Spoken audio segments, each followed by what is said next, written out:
Can they really come up with a beer made out of dairy products? Sort of a milk-based beer?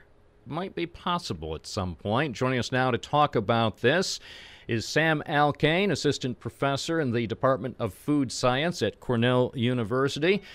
And Professor Alcaine, welcome to our program. Good morning. Good morning. Glad to have you with us. Now, give us a sense of what you're endeavoring to do. As soon as I saw this news release come across our desk the other day, I said, I need to look into this because I have not heard of anybody having anything approaching success developing a beer based on dairy products. Tell me about the research that you've been doing and what prompted it. New York State, we're the largest, number one producer of yogurt in the country. And you may have noticed in your grocery shelves that Greek yogurt has also taken a big portion of the yogurt market. And in the production of Greek yogurt, we get a product that's left over. It's called acid whey. It's very low in protein because in Greek yogurt we trap all that protein in the yogurt itself.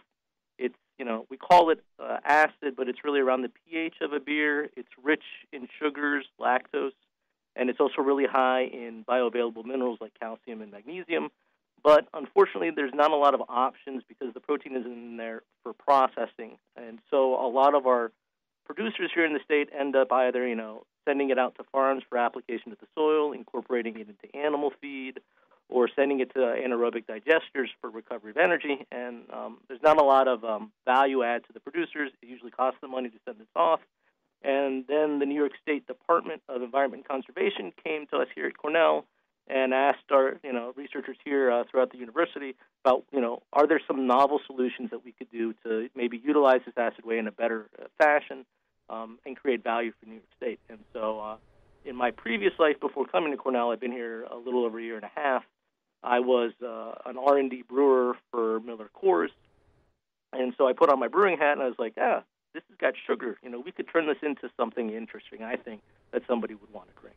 And so that's what we've been working on. So at some point in the not-too-distant future, could we see a potential Chobani-branded well, I don't know about an IPA, but maybe some of the other popular styles of beer. I'm sure Chobani probably won't get into actual brewing, but I wouldn't be surprised if they might consider licensing their name. Is something like that actually feasible based on what you've developed so far? Yeah, something like that is exactly feasible. So when we talk about the type of beers that this would fall into, not an IPA, but if you're familiar with the sour beers, the Goza styles, the kettle soured beers, there are a lot of similarities between the flavor, acidity, and saltiness of those beers and this product.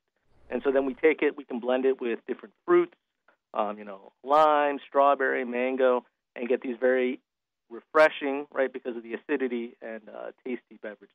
Well, it's very interesting because now some of those sour beers just in the last couple of years have started to become more popular as people discover them and start to acquire a taste. For a lot of beer drinkers, it may take a few times before you develop an appreciation for that style of beer.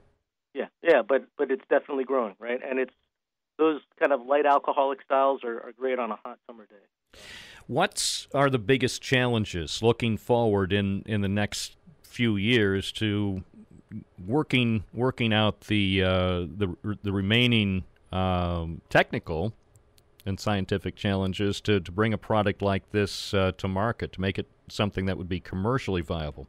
So I think the biggest thing is convincing the producers, right, of acid whey to start treating it as a valuable, product, so that it's stored appropriately, and then transported right to the right partners, the right breweries, the right wineries, then to then convert it into an alcoholic beverage. So it's kind of building that cold chain, supply chain to get it from the yogurt makers to the brewers.